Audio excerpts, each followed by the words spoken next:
Ny hery ny fitsanganan Jesosy.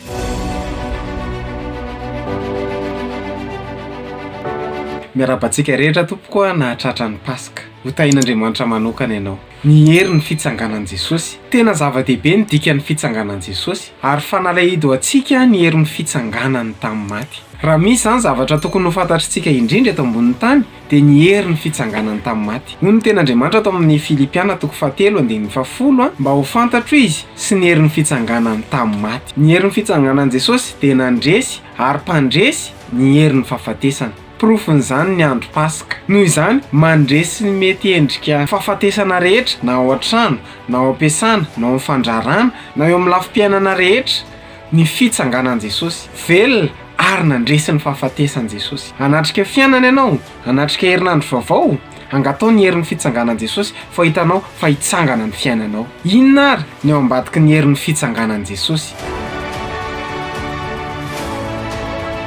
Ary Andriamanitra efa nanangana ny Tompo ary anangana antsika amin'ny heriny.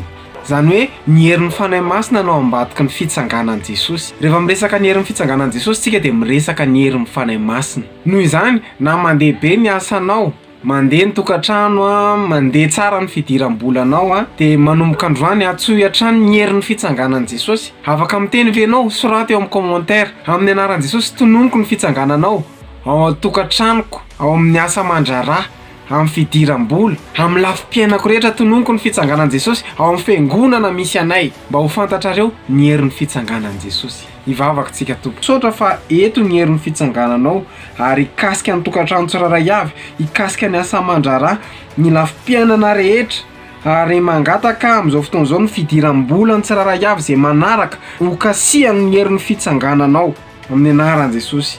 Amen. Raha vao miditra ny trano ianao dia tonono ny herin'ny fitsanganan Jesosy. Mandeha fiara, mandeha bus, mandeha eny an-dalana, tonono ny herin'ny fitsanganan Jesosy. Totra anao nanaraka ny vidéo hatramin'ny farany.